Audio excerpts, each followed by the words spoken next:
Buenas noches. ¿Ya? Bueno, el tema de hoy se llama consolidación 2, se llama preparándonos para consolidar. Habíamos visto en la clase anterior con la pastora Lina la parte 1 de consolidación, que era consolidar, ¿qué era? Cuidar, llevar a la gente, a los recién ganados, para cuidar de ellos, ¿cierto? Entonces hoy consolidación 2, preparándonos para consolidar, y vamos a ir a un versículo central, es uno de los importantes aquí, Mateo 9, del 35 al 38. Mateo 9, 35 al 38. ¿Ya lo ubicaron?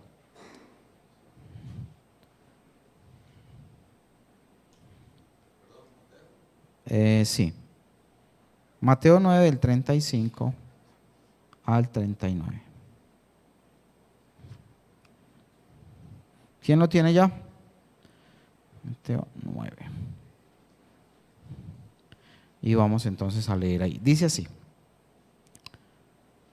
Recorría Jesús todas las ciudades y aldeas. ¿Cuántas recorría? Todas. Ciudades y aldeas, enseñando en las sinagogas de ellos.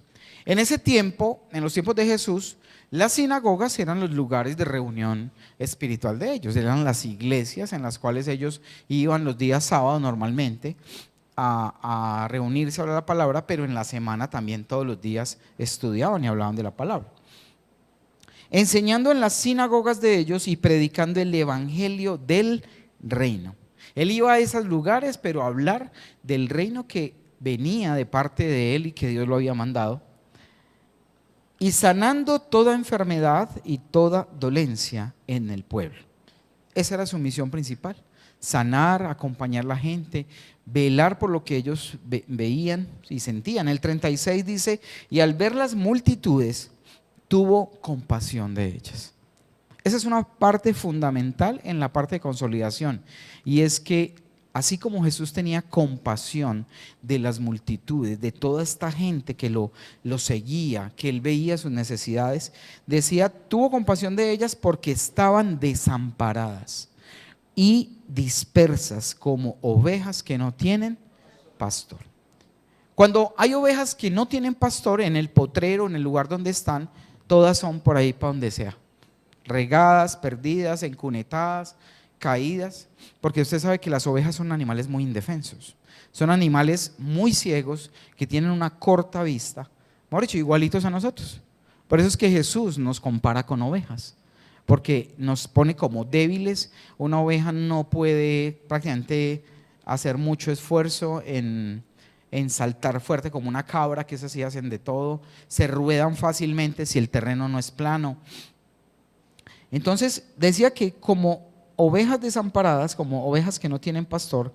Y en el 37 dice, entonces dijo a sus discípulos, a la verdad la mies es mucha, pero los obreros pocos. Rogad pues al Señor de esa mies que envíe obreros a su mies. A nosotros nos tiene que doler en el pecho o ser una necesidad o una pasión que tiene que nacer en nosotros, y es el que nosotros tengamos misericordia y veamos con pasión a aquellas personas que no conocen de Dios. Aquellas personas que están afuera, que tienen necesidades, que tienen vicios, que tienen problemas, aquellos vecinos, aquellas personas que usted sabe que tienen problemas. Y aunque no lo sepa, cualquier persona que usted se encuentre, usted habla con ella y se da cuenta que tiene una situación difícil, en cualquier área, pero tienen una necesidad de Dios. Y eso es lo que hacía Jesús. Jesús tenía compasión de la gente. Tenía tanta compasión que cuando hablaban y se les acercaba, se la pasaba sanándolos, se las pasaba liberándolos, y adicionalmente hasta los alimentaba. ¿O no lo hizo como en 2 ocasiones? Con multitudes de más de 5,000, 20,000 personas aproximadamente, y oraba a Dios, y el pan y los peces se multiplicaban, y le daba a todos comida, ¿cierto? Y los discípulos le decían, Señor, ya está muy tarde, vea, llevan todo el día, mándelos a comer a algún lado. Y él decía, denle ustedes de comer. No ven los discípulos y todos asustados, denle ustedes de comer. Y se vaya, muchachos, que leemos nosotros de comer, ¿cómo así? No, vaya, dígale que es que no hay sino Señor, que no hay sino 5 panes. Hágalos sentar en grupos de 50. Que los hagan sentar en grupos de 50. ¿Se imagina el razonero que iba y se acercaba a Jesús? Y ellos viendo ese gentío, solo 3 panes, 5 peces creo que era. La plata que tenían no alcanzaba para comprar nada y además no había panadería en el momento que les hiciera 20,000 panes. Ni lugares cercanos. Y Dios mismo, Jesús mismo hace este milagro de la multiplicación. ¿Por compasión de quién? De la gente. Por eso Él empezó a formar a sus 12, empezó a formarlos. Él no se dedicaba a hablar todo el tiempo a las multitudes. Es más, muchos de los mensajes que Jesús decía en las multitudes, la gente no los entendía porque los hablaba en parábolas. La gente era, ay, cómo habla de bonito, qué linda esa historia. Pero cuando se llevaba a sus discípulos en particular les decía, esto significa esto significa esto y esto significa aquello. Y era la forma en la cual Él empezó a preparar a sus discípulos, a enseñarles acerca de lo que venía para el reino, para poder cuidar a todas esas multitudes. La consolidación tiene 2 objetivos principales, y voy a anotarlos ahí si quiere. Primero, el cuidado y la administración del nuevo creyente. Ese es el primer objetivo de la consolidación. El cuidado y la ministración del nuevo creyente. Ministración no es solamente cuando tú oras por alguien, porque eso es cuando ministra el Espíritu Santo, pero tú también ministras a una persona cuando le das palabra, cuando le enseñas, cuando le das puntos bíblicos para que tenga fortaleza, seguridad en su salvación, para que tenga seguridad en Dios, para que su fe aumente. Eso también es ministrarlos. Y el segundo objetivo de la consolidación es el involucramiento de esta persona, de este individuo o de este discípulo en la iglesia y en una célula. Ese es nuestro objetivo de la consolidación, que es cuidarlo, poderlo ministrar y segundo, poderlo involucrar en una célula o en un grupo de estos que vamos a tener grupos en casa para que esté involucrado en la iglesia. Eso es el objetivo principal de la consolidación. Primero que todo, un discípulo, y yo les quiero dejar algo muy claro, esto no es solamente un procedimiento. Esto de la consolidación y el modelo de Jesús no es un proceso que tiene pasos.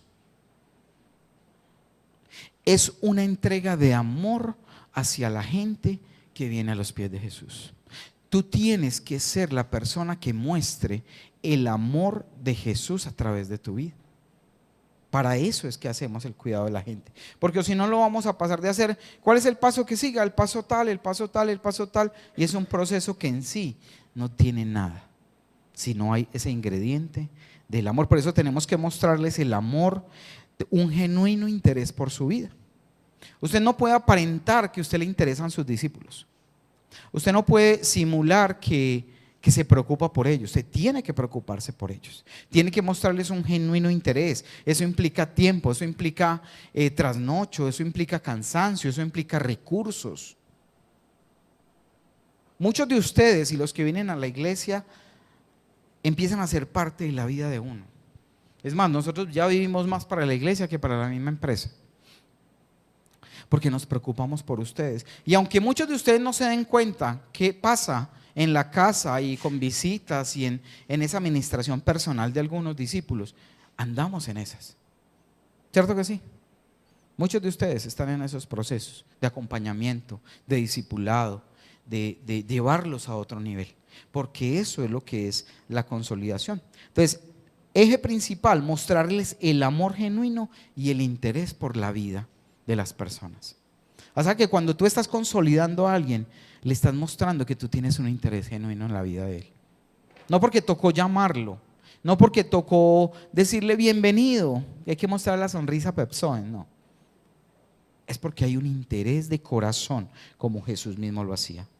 Las llamadas que le hacemos a la gente, las visitas a su casa o las citas en las cuales los atendemos, sea en la iglesia, en un lugar de encuentro, en la propia casa de uno, hacen que esas personas se sientan importantes.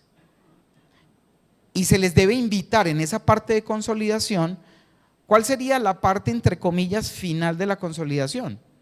Lograr que una nueva oveja vaya a un encuentro. Eso es algo que está dentro de un plan de la visión que se llama ciclo de ordenamiento.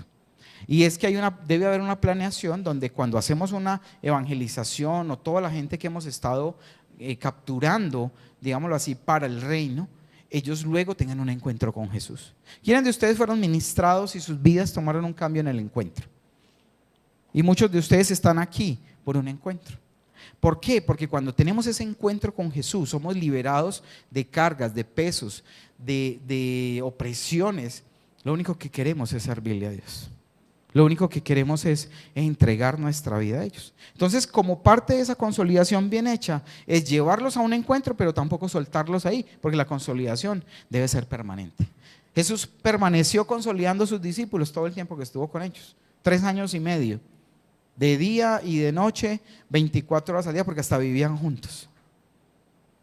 Todos en el mismo lugar, compartiendo la comida, compartiendo la recocha, me imagino que pasaban también delicioso, pero estaban aprendiendo del maestro. Debemos entonces, para cuidar mejor a nuestros discípulos, deben estar agrupados como un redil. Los pastores, ¿por qué tienen rediles? Los pastores, pues, de las ovejas, porque es la mejor forma de cuidarlos. Ellos tienen su cayado, su bastón. Miren el caso del rey David, cuando era joven, que cuidaba las ovejas.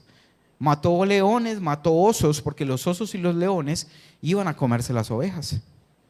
Y él los mataba y los derrotaba con su onda. Tenía una puntería tremenda.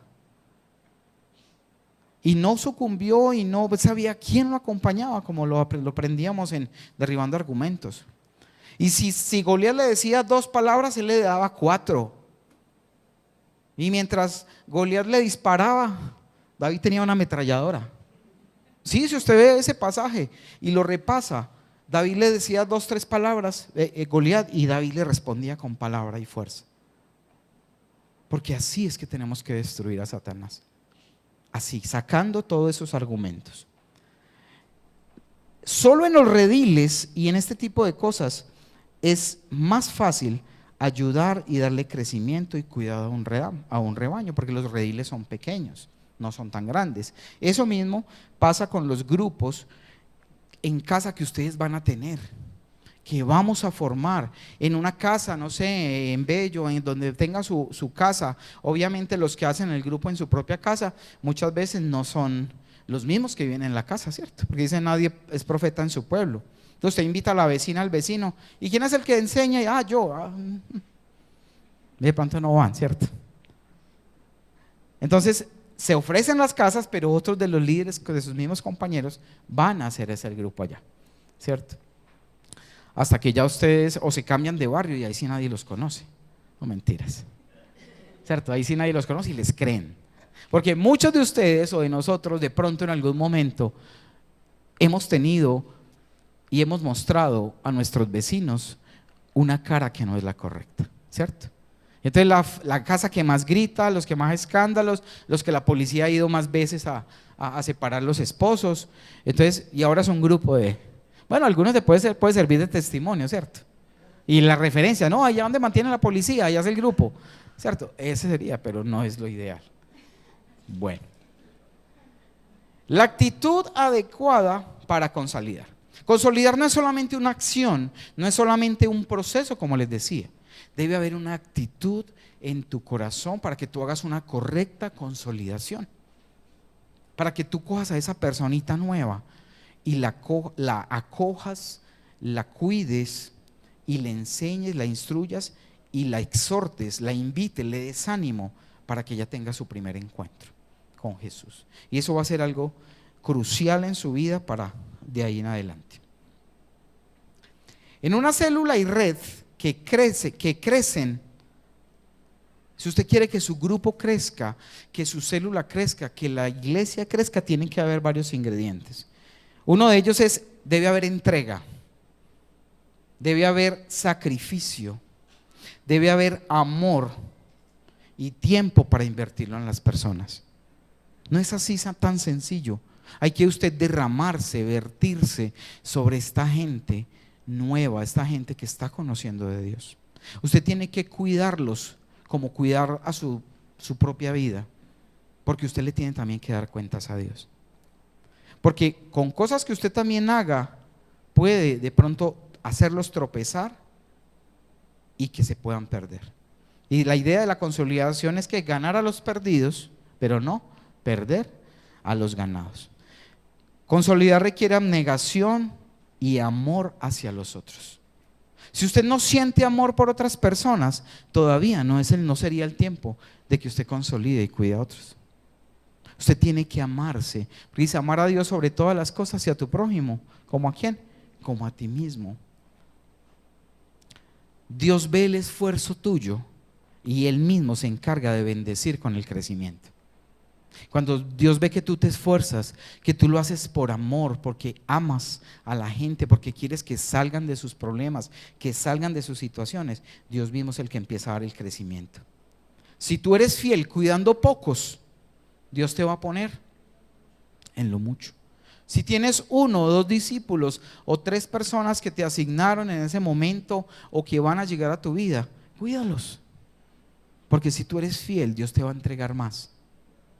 Por eso hay algo muy tremendo que aprendí hace un tiempo, y es que Dios mueve las ovejas o manda ovejas donde hay buenos pastos. Donde hay buenos pastos, buena palabra y amor, está la presencia de Él. Dios envía ovejas.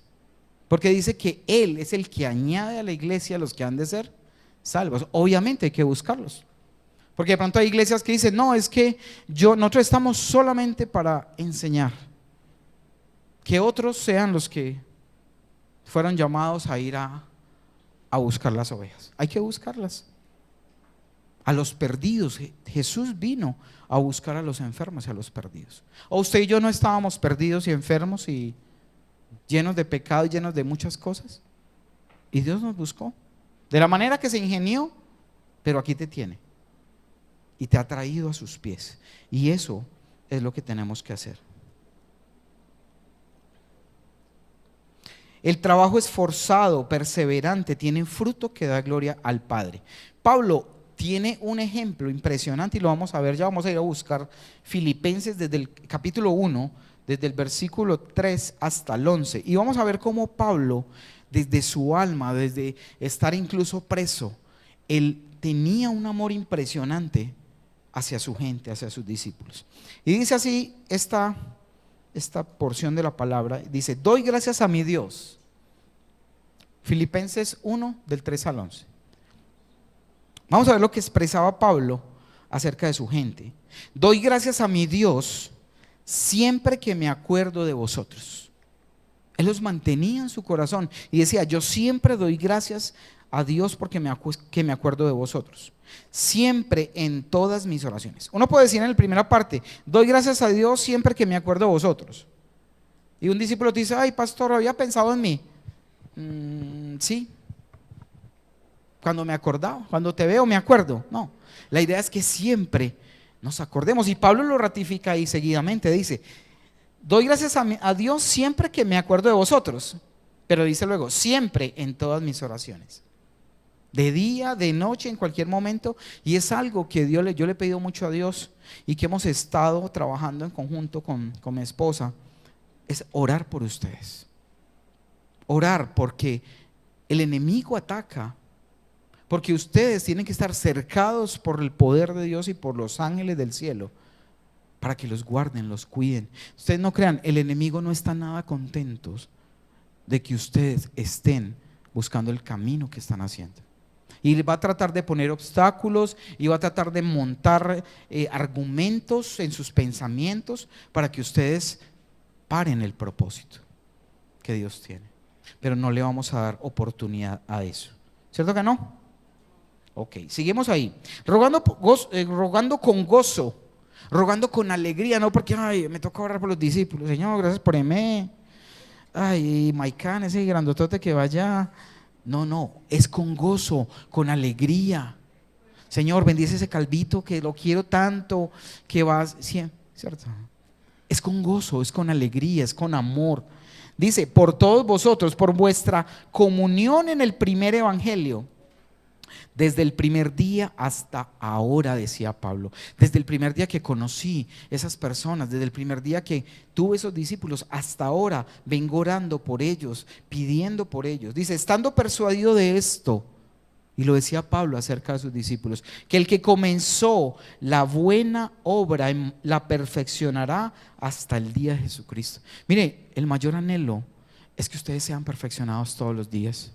Y sufrimos de corazón cuando ustedes en cualquier momento vemos que se están como desviando, como que se están frenando, como que están perdiendo ese horizonte. No queremos que ustedes se salgan porque confiamos en que esa obra que Dios comenzó la va a perfeccionar, la va a terminar. No la va a terminar aquí porque no vamos a ser perfectos aquí, pero que hasta que Jesús venga o hasta que usted vaya, porque hay dos cosas. O usted va a Jesús o Él viene. Porque si nos toca aquí el arrebatamiento, Él va a venir. Pero hasta ese momento, tener claro de que Jesús, y anhelamos que los perfeccione a ustedes.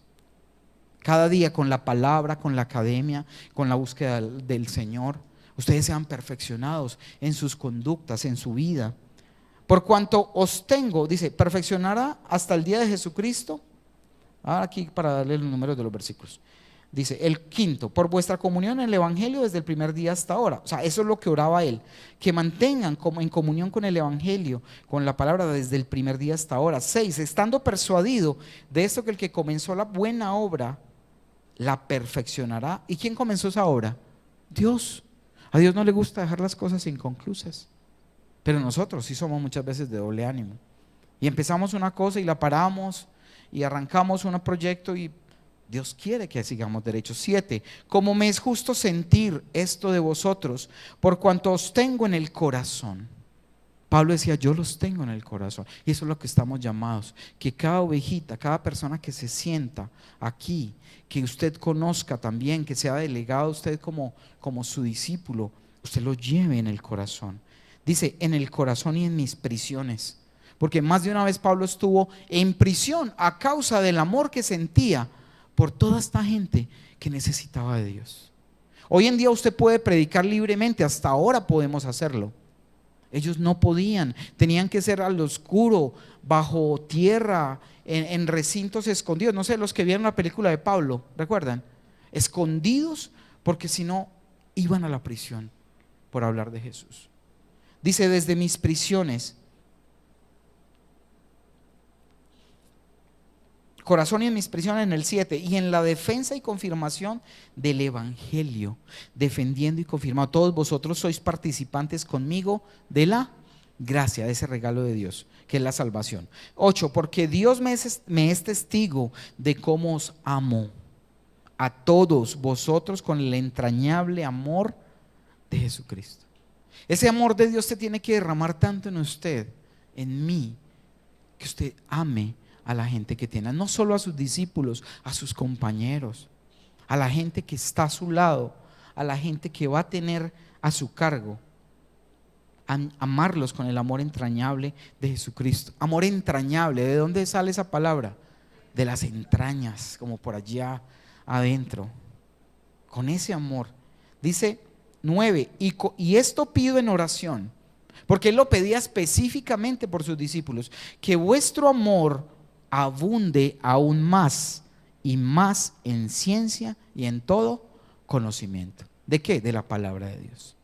Pablo oraba específicamente que estos discípulos crezcan, que estos discípulos aprendan, que estos hijos tuyos lleguen a esa estatura del conocimiento que tú tienes para ellos. 10, para que aprobéis lo mejor, a fin de que seáis sinceros e irreprensibles para el día de Cristo. Mire, la única lucha, el único deseo nuestro es que cuando Jesús venga, a ustedes los encuentre sin tacha y sin mancha, sin nada en su corazón que los haga o los permita de que esa esperanza que tenemos de la resurrección llegue a feliz término.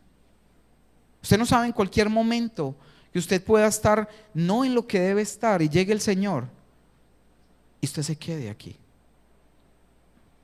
No podemos hacer eso. Hay que estar vigilantes, expectantes, en santidad, en comunión con Dios, para que tengamos lo que Él nos ha prometido. Y 11, llenos de frutos de justicia que son por medio de Jesucristo para gloria y alabanza de Dios. Oraciones específicas. Gozo por su salvación. Lucas 15:32 dice así: mas era necesario hacer fiesta y regocijarnos, porque tu hermano era muerto y ha revivido, se había perdido y es hallado. Esa es la historia del hijo pródigo. Pero miren, en el cielo hay fiesta cuando una persona que estaba muerta, ¿muerta por qué? Porque su espíritu estaba muerto. Cuando Jesús llega a nuestra vida, recobramos vida, nuestro espíritu vive y hay fiesta en el cielo. Y por eso nosotros tenemos que regocijarnos, porque cualquier hermano, cualquier persona que viene y conoce y le presentamos a Jesús, viene a la vida y hay fiesta, porque estaba muerto, ha revivido, se había perdido y es hallado. Tenemos que tener gozo por una persona que se salva. Esas personas nuevas que vienen por primera vez, que empiezan a venir, son para nosotros muy importantes. Y usted, como persona que asiste, como líder, salúdela. Dígale cómo estás. Y si de pronto usted vio que no vino un día y volvió, le dice: te extrañamos.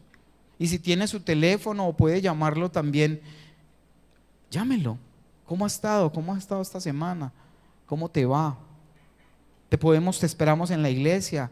O necesitas algo, quieres oración, tienes alguna petición que hacer, que mostremos esa preocupación especial. Tenemos que estar convencidos de la obra de Dios, convencidos de que Él lo inició, que Él la terminó. Y ver a cada persona no solo como una oveja, sino como un discípulo. Cada persona que viene, y ustedes, por ejemplo, yo en el espíritu, yo los visualizo a todos como unos grandes líderes. No como ovejas, que por un tiempo van a ser ovejas, pero que van a ser grandes líderes. Es como cuando me gusta mucho esa fotico, como de un tigrecito chiquito o un gatico y se ve en un reflejo como un león, ¿cierto? Me encanta, ¿por qué? Porque hay algo grande que está escondido en ti, es el propósito de Dios. Y un propósito de Dios siempre será el propósito, pero solo tú lo puedes detener.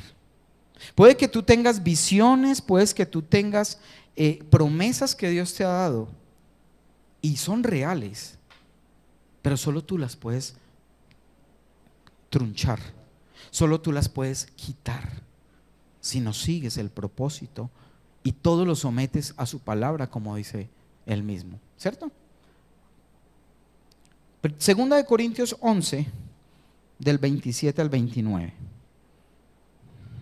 Segunda de Corintios 11, del 27 al 29. Dice: en trabajo, seguía diciendo Pablo, y fatiga, en muchos desvelos, en hambre y sed, en muchos ayunos, en frío, en desnudez, y además de otras cosas, lo que sobre mí se agolpa cada día, la preocupación por todas las iglesias. ¿Quién enferma y yo no enfermo? ¿O a quién se le hace tropezar y yo no me indigno? A Pablo le dolía tanto su gente que cuando se daba cuenta que alguien hacía tropezar a alguien más, se indignaba, porque eso produce dolor. Ustedes no saben cuánto Dios anhela que un alma se salve, madure, llegue a la estatura, para que otra persona, de una forma de pronto indelicada, sirva de tropiezo. Sí, esa es la imagen. Sirva de tropiezo. Así usted te tiene que ver. Usted en este momento es ese gatico, pero es un león, como el león de Judá, que es Jesús, ¿cierto?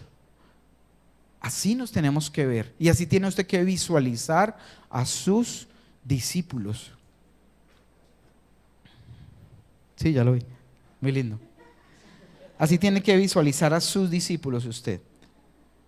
Pablo decía: ¿quién no se ha enfermado y yo me enfermo con él? Uno siente la dolencia, uno se aflige cuando alguien está enfermo, cuando alguien está con alguna necesidad, incluso económica, porque muchas veces, ustedes lo saben, nosotros, y no es de la iglesia y no es de nuestro dinero aparte, estamos dando a la gente para sus necesidades, para ayudarlos, porque a veces dice, como dicen por ahí, el amor con hambre no sirve, ¿cierto? también la palabra sin el pan a veces tampoco sirve. Hay que dar testimonio, hay que colaborar con un pasaje, con una... Hay cuánta gente que anhela venir a la iglesia, pero su medio económico no le da. Si puedes ayudarlo, hazlo. Que llega un momento que se enamora tanto de Dios que hace lo que sea para estar en la iglesia. Así sea, vende bombones de chocolate donde trabaja o en el colegio para venirse a recibir lo que Dios tiene para él. Segunda de Corintios 12:15. Devuélvase adelante un capítulo. Y dice, y yo con el mayor placer, y a mí me encanta este versículo. Yo no sé, pero me tocó de una forma hoy que me hacía aguar los ojos. Y nos pasa. Y yo con el mayor placer gastaré lo mío. Y aún yo mismo me gastaré del todo por amor de vuestras almas.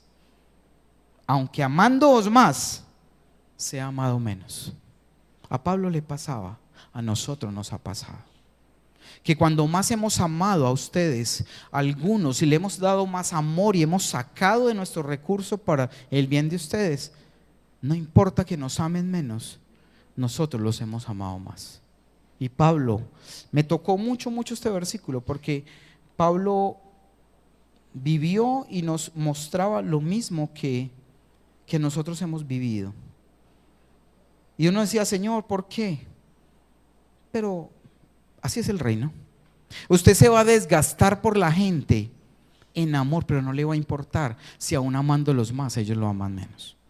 Hasta que llegue el momento en que Dios perfeccione, pula esos corazones, pula esa amargura, pula ese egoísmo, no sé, cantidad de cosas, y usted tenga el fruto que Dios quiere. Es como un padre. Los hijos nunca dejan de ser hijos. Puede ser el más calavera y es los papás son enamorados del hijo y nunca deja de ser hijo. De ahí a que es tan importante, paréntesis, que usted cuide a su pareja, a su esposo o a su esposa. Porque yo no conozco un ex hijo, ni conozco un ex papá, pero sí conozco un ex marido o una ex esposa. Usted tiene que cuidar y amar a su pareja. Un hermano lo va a tener toda la vida y puede que usted no se comunicó con él 2, 3 años, pero es su hermano y en algún momento se reunirá con él nuevamente y siguen siendo hermanos. Un discípulo es como un hijo, hay que amarlo como tal y a veces hay que reprenderlos como tal, pero todo ¿para qué? Para perfeccionar sus vidas y que Jesús cumpla el propósito que Él tiene para cada uno de ustedes. ¿Sí o no?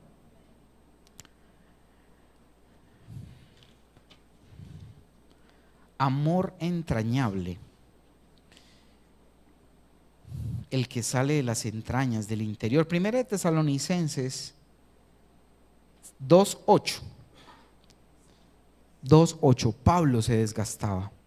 Yo a veces me pongo a pensar y yo entendí en estos días el versículo que nunca había entendido. Cuando Jesús dijo, las zorras tienen guaridas, ¿y cuál es la otra? Carlito, ayúdame ahí. Las zorras tienen guaridas y los pájaros o las aves del cielo tienen nidos, pero el Hijo del Hombre no tiene dónde reposar su cabeza. Y yo lo entendía, porque nos han tocado días entregados enteros a ministrar, a ayudar parejas de la iglesia, a estar con ellos, y realmente tiempos donde casi literalmente no hay cómo descansar. Y yo entendía por primera vez esta semana, eso fue como ayer, ¿cierto, mami? Y yo le decía, mi amor, entiendo este versículo. Con razón Jesús dijo, el Hijo del Hombre no tiene dónde descansar su cabeza. Porque esto es amor, es entrega, es abnegación. Es estar comprometido con la obra de Dios. Usted aquí no está comprometido con la iglesia de Johnny y Lina, con New Life. Usted está comprometido con Dios que lo puso en este lugar. Usted debe estar comprometido con Él, con su obra. Primera de Tesalonicenses 2:8. Tan grande es nuestro afecto para vosotros, decía Pablo, que hubiéramos querido entregaros no solo el evangelio de Dios, sino también nuestras propias vidas, porque habéis llegado a sernos muy queridos, a amarlos, a sentirlos como de la familia, a sentir su dolor, su necesidad. Pablo lo sentía, y cuando uno tiene el amor de Dios y comunica y siente el amor de Dios, lo siente igual que lo expresa Pablo. Quisiéramos no solamente darles palabra y enseñanza, sino hasta nuestras propias vidas, si fuera necesario. Por eso entregamos nuestra vida en forma de tiempo, nuestros recursos que son tiempo productivo. Juan 15:13. Y quiero que tenga ese versículo en su corazón. Juan 15:13. Nadie tiene mayor amor que este, que uno ponga su vida por sus amigos. Tú estás poniendo tu vida por tus amigos. Jesús nos llamaba amigos, no siervos, y Él dio su vida por nosotros. Tú tienes que dar la vida también por tus amigos. Vida es tiempo, como lo he dicho. Vida es recursos, porque tus recursos, ¿con qué los ganas? Con el tiempo que inviertes en tu empresa, donde te dan un sueldo. Cuando tú siembras y le das algo de lo que produjiste a alguien, le estás entregando parte de tu vida. Dios me lo mostró de esa forma. Nadie me lo dijo, Dios me lo habló. Y a veces pensamos que solamente muriendo por otro vamos a entregar la vida. No, eso no se va a dar. Y si se da, yo creo que usted sale corriendo a ver que no le peguen el balazo. Pero usted sí puede dar su vida por sus amigos, por sus discípulos, por la gente. Es tiempo. Mire, el tiempo que usted invierta en una persona es tiempo que se perdió. Pues, hablando, es tiempo que ya no vuelve atrás, para explicarme mejor. Es tiempo que no vuelve. Tiempo que usted pierde en lo que lo quiera perder, es tiempo que se fue al final.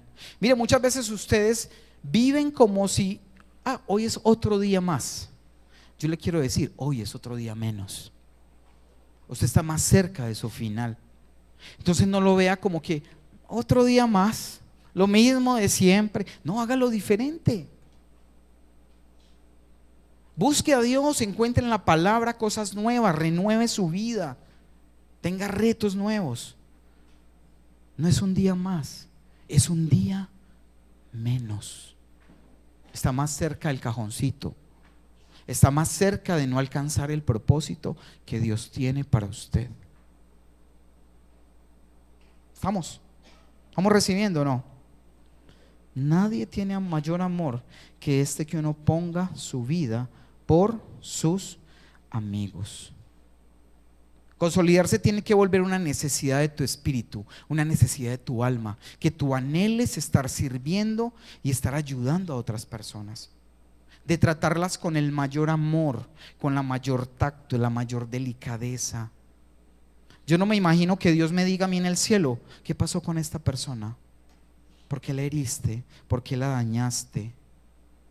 Porque todos le daremos cuentas a Él de lo que hagamos aquí. No me imagino la vergüenza que tendría uno que sentir ahí, dando cuentas delante de Dios por la gente que tal vez uno dañó. El amor tiene que estar por encima de todo. La oración de fe que tenemos que hacer y que Pablo hacía, él pedía cosas específicas, él pedía que su amor abundara más, que fueran irreprensibles, de que no hubiera tacha, fueran intachables fueran intachables.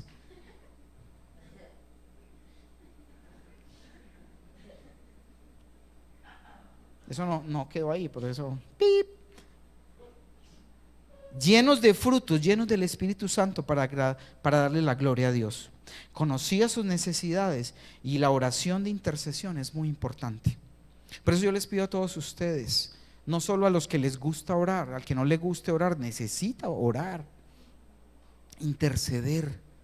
Pida por sus hermanos, por los compañeros de la iglesia, por todo el que usted sepa el nombre o así no sepa. Señor, ¿sabe de quién te estoy hablando? Ese, Señor, te pido. Sí, porque a veces uno no le sabe el nombre a todo el mundo, pero usted lo recuerda en su mente y por algún rasgo, el cabecipeladito, o el zarquito, el jovencito, el morenito. Hay que interceder, hay que amar. Como conclusión, que ya terminamos, quiero y deseamos que usted entienda que la consolidación no es simplemente un paso más dentro de un proceso. Es entregarse, es darse, es amar, es derramarse, vertirse en amor por las personas. Y a veces para poder hacer eso, o casi siempre, hay que derribar todos los argumentos que el enemigo nos levanta en nuestra mente. ¿Cuántas veces vemos a una persona y, ay, tan fastidioso? Más que todo como las mujeres, ¿no? Ay, la ve más bonita y me cae mal. No has hablado con ella, solo porque la ve que viste bien o que algo le pareció y ya te formas un concepto. No podemos prejuzgar, no podemos dejar que esos argumentos se pongan en nuestra mente y hay que derribarlos. ¿Ok? Muchas gracias. Y este fue Consolidación 2.